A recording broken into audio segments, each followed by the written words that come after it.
My name is Renee Calloway. I'm 31 years old and I'm a pediatric physical therapist in Nashville, Tennessee. And if you'd told me 2 years ago that I'd be sitting here, running my own nonprofit, owning my own home, and finally sleeping through the night, I would have laughed. Because 2 years ago, I was standing in a hospital corridor in dirty scrubs, holding a phone to my ear, listening to my own mother tell me she couldn't talk because she was in the middle of a dinner reservation.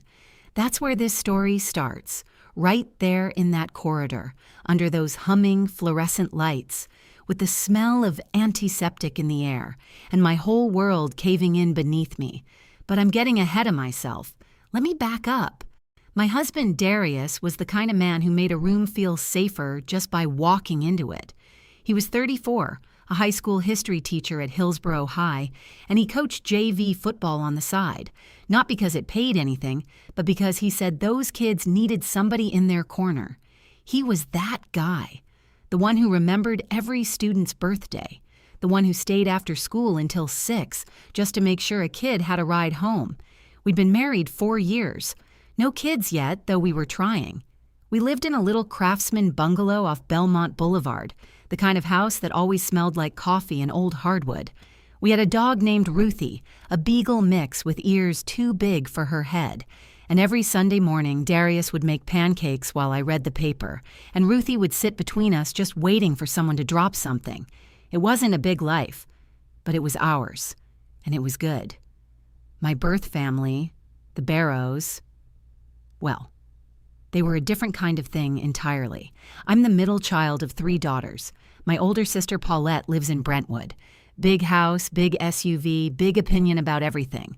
My younger sister Jade is the baby, 27, perpetually in between jobs, perpetually borrowing money she never pays back.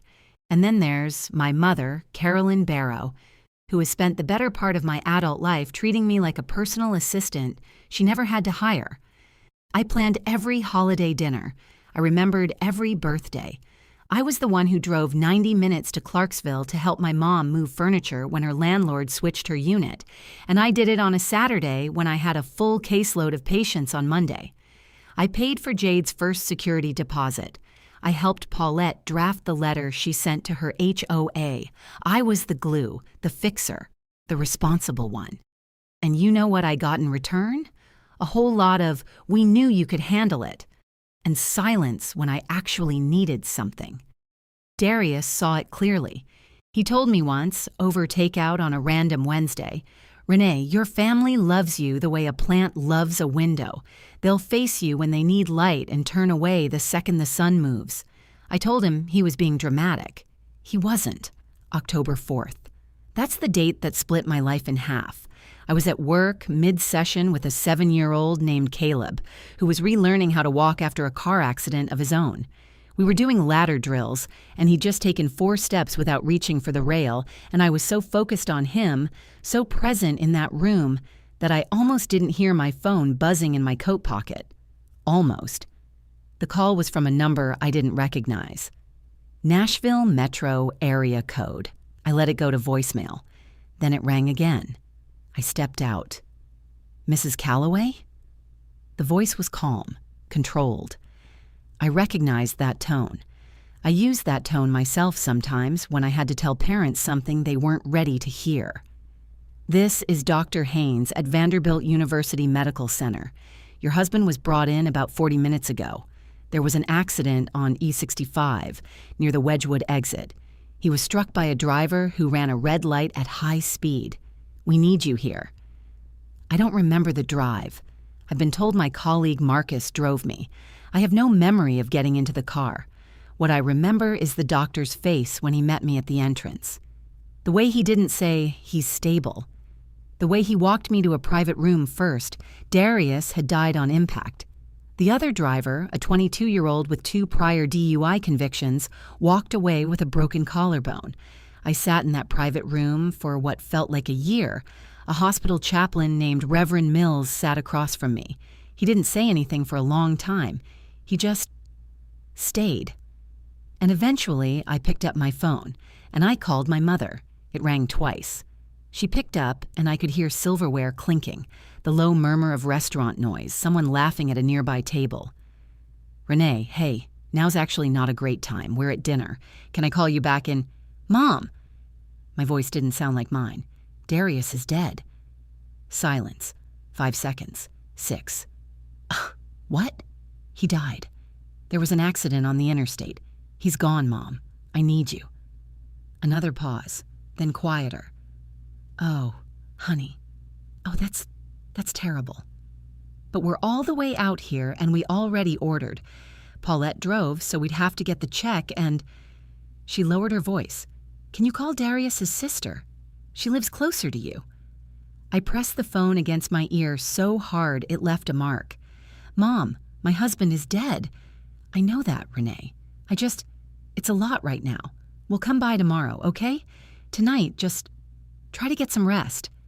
She hung up. I called Paulette next. Voicemail. I left a message. She texted back 40 minutes later, "OMG, so sorry, call me when you can." I called Jade. She picked up on the first ring, which gave me a half-second of hope. "Hey, sis, actually, can I call you back? I'm kind of in the middle of something." I said, "Darius died tonight." She said, "Oh, wow. Oh, no, yeah. Okay, I'll call you later, okay?" She didn't call later. I sat with Reverend Mills until midnight. Then a nurse named Gloria drove me home, stayed while I called Darius's sister Tamara in Memphis, and held Ruthie in her lap while Tamara cried on the phone and promised she'd be on the road by 5 a.m. 3 calls, 3 slammed doors, and something in me, some quiet, tired part of me, finally stopped pretending it didn't know the truth. The funeral was the following Thursday. Tamara handled most of it, along with Darius's parents, who flew in from Charlotte. His mom, Miss Dorothy, held my hand through the entire service without once letting go. His dad, Earl, a big quiet man who never said much, leaned over to me before the casket was closed and said he picked well. 2 words. I'll carry them forever. The church was full. Teachers from Hillsborough, students, parents of students, the whole football team in their jerseys. His colleague from the history department, a woman named Priya, delivered the eulogy, and she talked about how Darius once spent his own money to buy textbooks for a student whose family couldn't afford them, and told the kid they were from a mystery donor so he wouldn't feel embarrassed. I didn't know that story. I cried for 10 straight minutes. My family showed up 45 minutes late. They sat in the back. Paulette wore a bright red coat. Jade was on her phone. My mother cried loudly enough that people turned around and then pulled me into a hug at the reception and whispered, "I just want you to know we're here for you." I said, "Okay." I didn't say anything else. 3 weeks after the funeral, I was sitting in our kitchen, Ruthie asleep across my feet, going through a box of Darius's things that his friend Marcus had brought over from the school. Inside the box, under a stack of graded essays and a coffee-stained lesson planner, was an envelope. White, letter-sized. My name on the front in Darius's handwriting. I held it for a long time before I opened it. Inside was a letter, 2 pages, handwritten, and a folded document. A life insurance policy, and a second document, a trust. Darius had taken out a $2.4 million life insurance policy 3 years into our marriage. He'd never mentioned it. The trust named me as the sole beneficiary, structured so that the funds released in installments over 5 years, tax managed, with a one-time lump disbursement for what the documents described as Renee's first real next step, whatever that means to her. I sat at that kitchen table and I read his letter 4 times. In it, he wrote, "I know you. You will try to take care of everyone before you take care of yourself. Don't. This is yours. Not your family's, not the world's. Yours. Build the thing you keep putting off. You know what it is." I did know what it was. For 3 years, I'd been sketching out the framework for a pediatric rehabilitation fund for uninsured and underinsured kids in Middle Tennessee. Kids like Caleb. Kids whose families were told, "Your child needs 6 months of physical therapy," and then handed a bill they couldn't pay. I talked about it with Darius at least a dozen times. He always said, "When are you going to actually do it?" I finally had my answer. 6 months later, the Callaway Kids Foundation was incorporated in the state of Tennessee, named for Darius. His name, his classroom spirit, his belief that every kid deserved a fair shot. I partnered with 3 outpatient PT clinics across Nashville to provide subsidized sessions. I brought on a grant writer named Felicia, who found us $60,000 in our first 5 months. We connected with Vanderbilt Children's Hospital to create a referral pipeline for families in financial hardship. In our first year, the foundation covered therapy costs for 22 children, 22 kids who got to walk or run or reach or grip because someone showed up for them. I hired a part-time director of operations named Sonia, a 38-year-old mom who'd navigated the exact system I was trying to fix after her son needed rehab following a school bus accident. She walked into my office for the interview, sat down, and said, "Tell me how I can help." I hired her on the spot. Darius would have loved Sonia. As for my family, they found out about the insurance policy through my Aunt Denise, who overheard me on the phone with the trust attorney. By the time the news reached my mother, it had grown, the way family gossip always does, into something bigger and more distorted than the truth. By Carolyn Barrow's telling, I had millions just sitting there and wasn't sharing a dime. First came the texts. Then Paulette called, all warmth and carefully placed concern. "Renee, honey, I just want to make sure you're not being taken advantage of. Have you talked to a real financial advisor?" Then my mother called to tell me that Jade was really struggling, and you know she's always looked up to you. Then came the big play, a family dinner invite, the first one they'd ever organized for my benefit, to reconnect and support each other during this hard time. I sat with that invitation for 3 days. Then I called my therapist, Dr. Yvonne Washington, who I'd started seeing 6 weeks after the funeral because Reverend Mills had gently told me that grief needed more than time, it needed a guide.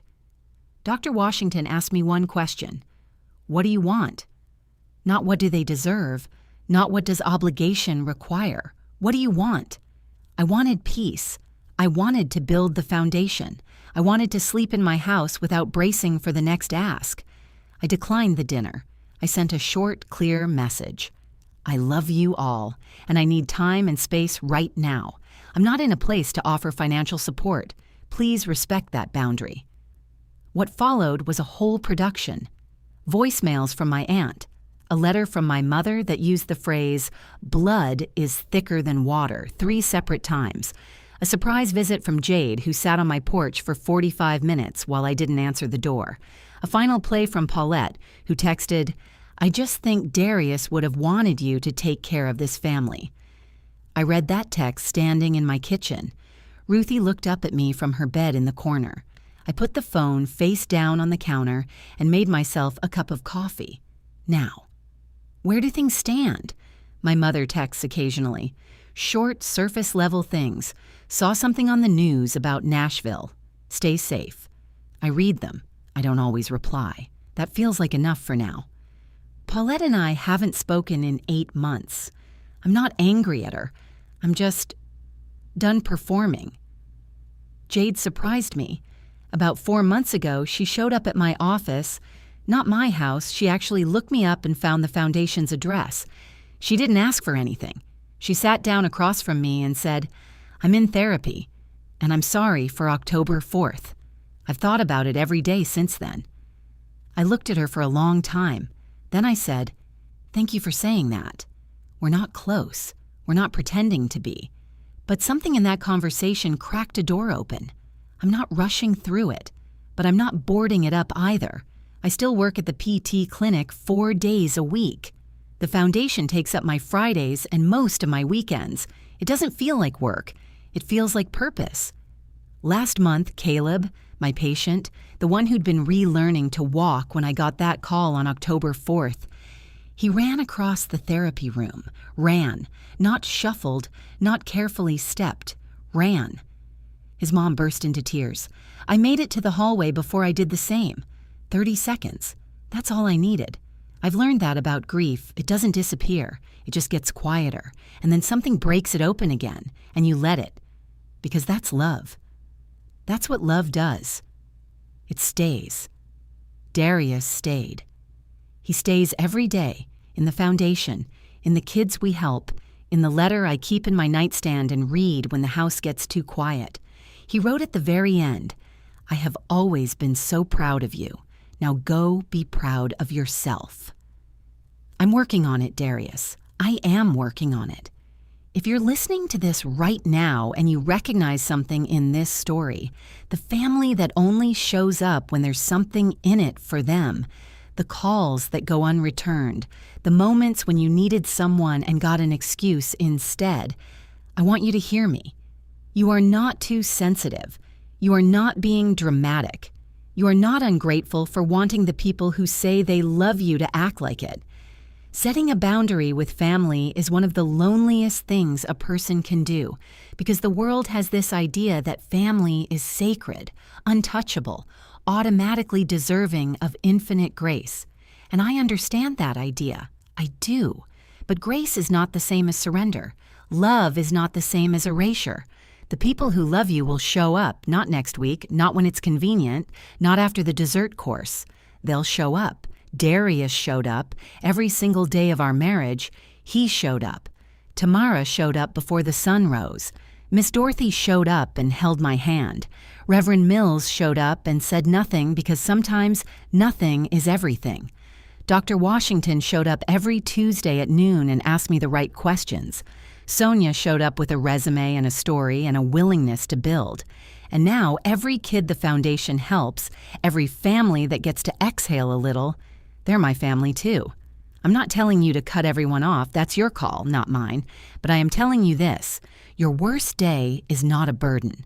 If someone treats it like one, you are allowed, you are entitled to build a life that makes room for people who don't. So build it. My name is Renee Calloway. I'm a physical therapist, a widow, and the founder of the Calloway Kids Foundation in Nashville, Tennessee. I'm still standing, not because my family held me up, but because I finally stopped waiting for them to and started holding myself. And that is my story. Good night, Darius. I carried your love today. I'll carry it again tomorrow.